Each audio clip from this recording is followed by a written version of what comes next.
తెలుగు సంబరాల తీయదను అలనాటి రుచుల సరికొత్త రూపం పరంపర స్వీట్స్. నమస్తే, వెల్కమ్ టు సుమన్ టీవీ. నేను మీ సాయి భైరి. ఆంధ్రప్రదేశ్కు ప్రధాని మోదీ రాబోతున్నట్టుగా తెలుస్తుంది. ఆయన పర్యటన నేపథ్యంలో ఆంధ్రప్రదేశ్కి ఏమైనా వరాలు కురిపిస్తారా? ప్రధాని నరేంద్ర మోదీ పర్యటన యొక్క ప్రాధాన్యత ఏంటి?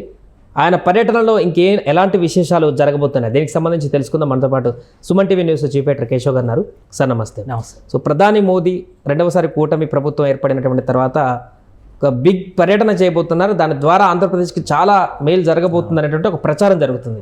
ఏం జరగబోతుంది? ఎప్పుడు వస్తున్నారు ప్రధాని? ఏం చేయబోతున్నారు? అంటే అమరావతి రీలాంచ్ చంద్రబాబు నాయుడు గారు పేరు పెట్టారు దానికి. అమరావతిని పునఃప్రారంభ వేదిక. సో బహుశా ఈ నెల 24వ తేదీ కానీ 26వ తేదీ కానీ రావడానికి అవకాశాలు ఉన్నట్టుగా ఒక సమాచారం ఉంది. ఫైనల్ కాదు, ఎందుకంటే థర్డ్ వీక్ అనేటువంటి పాయింట్లో పిఎంఓ నుంచి థర్డ్ వీక్లో అవైలబిలిటీ ఉండొచ్చు, ప్రధానమంత్రి గారు రావడానికి అవకాశం ఉండొచ్చు అని చెప్పి అన్నారు. 24 నుంచి గురువారం నుంచి శుక్రవారం శనివారం వరకు ఒక షెడ్యూల్ ప్లాన్ చేస్తున్నారు. బహుశా అది ఓకే అయితే కనుక ఆ టైంకి వేదిక ఆల్రెడీ ఖరారు అయిపోయింది. మొన్న ఉగాది వేడుకలు జరిగినటువంటి ప్రాంతంలోనే 250 ఎకరాల విస్తీర్ణంలో అక్కడ ఒక వేదికను రెడీ చేశారు. సో దాన్ని ఇంకొంత విస్తరించడం ద్వారా, పార్కింగ్ అన్ని సదుపాయాలు కల్పించడం ద్వారా, ఎందుకంటే మొన్న జరిగినటువంటిది P4 ఈవెంట్. ఇప్పుడు ఏంటంటే అమరావతి రీలాంచ్ కాబట్టి ఇంకా పెద్ద గ్రాండ్ దీంతో చేయాలని అనుకుంటున్నారు. చంద్రబాబు నాయుడు గారు ఆల్రెడీ కొన్ని ఫీలర్స్ కూడా ఇచ్చారు. 4 లక్షల మందితో అక్కడ ఒక బహిరంగ సభ జరిగేటువంటి అవకాశం ఉంది, ఆహ్వానాలు వెళ్ళేటువంటి అవకాశం ఉంది. లాస్ట్ టైము ఇతర రాష్ట్రాల ముఖ్యమంత్రులు కూడా ఆహ్వానాలు ఇచ్చారు. మరి ఈసారి ఇస్తారా లేదో చూడాలి.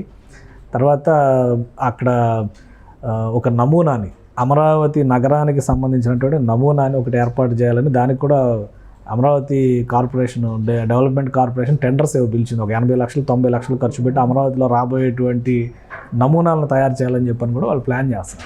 ఇవన్నీ కూడా పెద్ద ప్రణాళికని రెడీ చేస్తున్నారు. అందరిలో ఉన్న సందేహం ఏంటంటే మోడీ గారు వస్తే ఏమిస్తారు? 2014లో ప్రారంభోత్సవం చేశారు. ఇప్పుడు 2025 ఆల్మోస్ట్ 10 సంవత్సరాలు దాటిపోయింది. మళ్ళీ లాంచ్ అనే పేరుతోనే వస్తున్నట్టుగా 2016లో అప్పుడు శంకుస్థాపన కార్యక్రమం ఆల్మోస్ట్ 9 years 10 years 17లో జరిగింది ఎగ్జాక్ట్ గా. సో అప్పుడు మట్టి నీళ్ళు ఇచ్చిపోయారు అనేటువంటి విమర్శ ఇప్పటికీ స్టిల్ ఇప్పుడు అని కూడా కామెంట్ చేస్తూ ఉన్నారు సినిమా లాంటి వాళ్ళు. సో ఇప్పుడు ఇంకేమన్నా ఎక్స్పెక్ట్ చేయొచ్చా పర్యటన? అంటే మీరు ఒకటి గమనిస్తే 2014లో ఏర్పడిన కూటమి ప్రభుత్వానికి 2024లో ఏర్పడినటువంటి కూటమి ప్రభుత్వానికి హస్తి మషికాంతరం అంటారు కదా, అంత డిఫరెన్స్ ఉంది. అప్పుడు ఏర్పడింది చంద్రబాబు నాయుడు గారి ప్రభుత్వమే అన్నారు, కానీ కూటమి ప్రభుత్వాన్ని ఓన్ చేసుకోవాలి, తెలుగుదేశం పార్టీ ప్రభుత్వం అనే అన్నారు. ఇప్పుడు ఏంటంటే కూటమి ప్రభుత్వం డబుల్ ఇంజిన్ సర్కార్ అనే నినాదంతో 3 పార్టీలు జనంలోకి వెళ్ళి 3 పార్టీలను కూడా జనం ఆదరించారు. ఎప్పుడు కూడా బీజేపీ కూడా ఆ స్థాయిలో విజయాలు సాధించినటువంటి పరిస్థితి లేదు. ఒక 2 ఎంపీ సీట్లు ఓడిపోయింది. ఆ కడప ఫైట్ కానీ ఇది కానీ తిరుపతి మెయిన్గా ఎంపీ సీట్లు ఓడిపోవడం విషయంలో.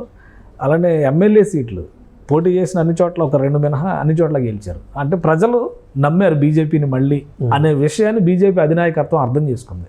అందుకనే ఈసారి చాలా బలమైనటువంటి ఫెవిక్విక్ కూటమిగా కనిపిస్తుంది ఇది. మొన్న మోడీ గారు వచ్చినప్పుడు, వైజాగ్ వచ్చినప్పుడు 2,08,000 కోట్ల రూపాయల ప్రాజెక్టులను ప్రారంభించారు. మనం గుర్తుపెట్టుకోవాలి. అంటే గతంలో ఎప్పుడైనా ఆ స్థాయి, ఆ సైజు ఉన్నటువంటి ప్రాజెక్టులని కేంద్ర ప్రభుత్వం ఆంధ్రప్రదేశ్లో ప్రారంభించిందా, ఆంధ్రప్రదేశ్కి ఇచ్చిందా? మామూలుగా 10,000 కోట్లు, 20,000 కోట్లు, 30,000 కోట్లు, 60,000 కోట్ల వరకు కూడా మనం గతంలో చూసాం.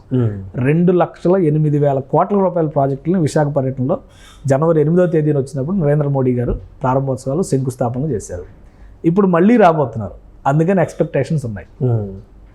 ఎక్స్పెక్టేషన్స్లో కూడా కొన్ని విషయాలు మనం దృష్టిలో పెట్టుకోవాల్సింది ఏంటంటే, అమరావతికి సంబంధించినటువంటి పనుల విషయంలోనే దాదాపు 60-70 వేల కోట్ల రూపాయల పనులు అక్కడ ప్రారంభోత్సవాలకి, శంకుస్థాపనలకి రెడీగా ఉన్నాయి. సో అక్కడ అమరావతి విషయంలో ఒక క్లారిటీ వచ్చింది మనకి.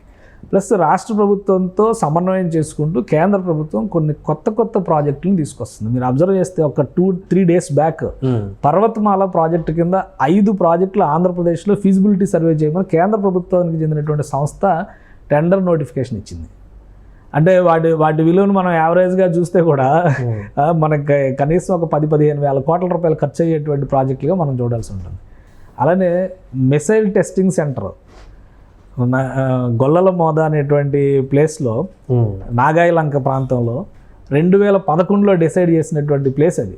అడ్మినిస్ట్రేటివ్ శాంక్షన్స్ ఇచ్చి చంద్రబాబు నాయుడు ప్రభుత్వం 2018లో అక్కడ కొంత భూముల్ని హ్యాండ్ ఓవర్ చేసి అడ్మినిస్ట్రేటివ్ బిల్డింగ్ కట్టుకోవడానికి పర్మిషన్స్ అన్ని ఇచ్చిన తర్వాత జగన్మోహన్ రెడ్డి గారి ప్రభుత్వం అదనపు భూములు ఇవ్వకుండా నిరాకరించింది. అక్కడ అడ్మినిస్ట్రేషన్ ఆఫీసు కట్టి కూడా దాన్ని ఏం చేయలేని పరిస్థితిలో కూర్చుంది సెంట్రల్ డిఫెన్స్ మినిస్ట్రీ. ఇప్పుడు దానికి 600 ఎకరాలు ఎంత భూమి కావాలంటే ఒక టౌన్షిప్, మీకు ఒక BHEL లాంటిది ఫామ్ అయితే ఒక టౌన్షిప్ ఎలా కడతారో అలాంటి టౌన్షిప్ తయారైంది. శ్రీహరికోట మనం షార్ అంతరిక్ష కేంద్రం ఏర్పడినప్పుడు శ్రీహరికోట టౌన్షిప్ ఎట్లా డెవలప్ అయిందో దాదాపు అలాంటి ఇది దేశంలో 2వ స్పాట్ అది. ఒరిస్సాలో ఒకటి ఉంది, ఒరిస్సా తర్వాత ఇక్కడే అనమాట చాందీపూర్ ఒరిస్సాలో ఉన్నటువంటి ప్లేస్. సో ఇక్కడిది సెలెక్ట్ చేశారు ఎందుకంటే జాగ్రఫీ పరంగా అక్కడ చాలా రిసోర్స్ఫుల్ ఏరియా అది. సముద్రం లోపల అంచులోకి వచ్చినట్టుగా కృష్ణా నది హంసల దీవికి కలిసేటువంటి ప్రాంతంలో ఉన్నటువంటి ఒక దీవిలో ఉన్న ప్రాంతం. అలాంటి స్ట్రాటజిక్ లొకేషన్ ఐడెంటిఫై చేసి కేంద్ర ప్రభుత్వం మేము పెట్టుకుంటామంటే కూడా ఇవ్వలేని పరిస్థితిలో ఆ రోజు ప్రభుత్వం ఉంది. సో ఇలాంటివన్నీ కూడా ఈసారి మోడీ గారి రాక సందర్భంగా పనుల ప్రారంభోత్సవాలకి శంకుస్థాపనలకి క్లియరెన్స్ ఇచ్చేటువంటి అవకాశం ఉంది. ఇంకొక అంశం కూడా 1,00,000 కోట్లు యావరేజ్గా చెప్పాలనుకుంటే 1,00,000 కోట్లకు సంబంధించినటువంటి ప్రాజెక్టుల్ని శంకుస్థాపనలు చేయొచ్చు, ప్రారంభోత్సవాలు చేయొచ్చు, ఇంక్లూడింగ్ అమరావతి. ఇది కాకుండా ఇంకొక ఆసక్తికరమైన అంశం గతంలో కూడా మీరు మాట్లాడడం జరిగింది ఒకసారి, రెండవ రాజధాని అనేటువంటి అంశానికి సంబంధించి కూడా అమరావతి అనే దానికి సంబంధించి కొంత ఒక చూపు కానీ ఒక ఆసక్తికరమైనటువంటి చర్చ కేంద్రం నుంచి కానీ మిగతా వ్యక్తుల దగ్గర నుంచి కానీ కనబరుస్తున్నారు అని చెప్పేసి విన్నాం. అలా దానికి సంబంధించి రిలేటెడ్గా డైరెక్ట్ అనౌన్స్ చేయకపోయినా దానికి రిలేటెడ్గా ఏమైనా మాట్లాడేటువంటి అవకాశం ఉందా? అంటే అమరావతిని ఎందుకు ఈసారి కేంద్ర ప్రభుత్వం ఒక ప్రథమ ప్రాధాన్య అంశంగా చూస్తుంది అనేది ఫస్ట్ మనం అర్థం చేసుకోవాలి. డబుల్ ఇంజిన్ సర్కార్ అనేటువంటి ఒక రాజకీయ ప్రయోజనాలు ఎజెండాలని మనం పక్కన పెడితే రెండో అంశం ఏంటంటే ఇప్పుడు ఆంధ్రప్రదేశ్ కాదు ఇప్పుడు దేశం మొత్తం ఫోకస్ చేసినటువంటి అంశం ఏంటంటే న్యూ సిటీస్, కొత్త నగరాల నిర్మాణం అనేటువంటి ప్రణాళికని దేశం మొత్తం తీసుకుంది. గుజరాత్ కానీ, మహారాష్ట్ర కానీ, కర్ణాటక కానీ, తెలంగాణ కానీ వీళ్ళందరూ కొత్త నగరాల మీద ఫోకస్ పెట్టారు.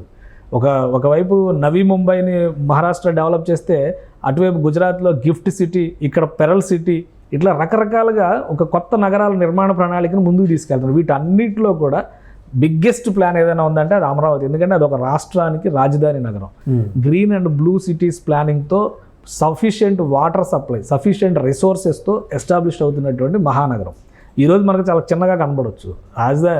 హైదరాబాద్ని కట్టినప్పుడు నవాబు చెప్పాడని చెప్పని అంటారు కదా, 400 సంవత్సరాల క్రితం అంటే కుతుబ్షాహీ నవాబులు చెప్పినటువంటి మాట. అంటే సుల్తాన్ కులీ చెప్పాడు, ఇది ఒక చిన్న చేపల చెరువును ప్రారంభిస్తున్నాం, రేపు పొద్దున ఇది మహాసముద్రంలాగా అవ్వాలి, బోల్డని చేపలు ఇందులోకి రావాలంటే అంతమంది జనం రావాలని కోరుకున్నాం. ఇప్పుడు అమరావతి పరిస్థితి కూడా అదే అనుకుందాం మనం.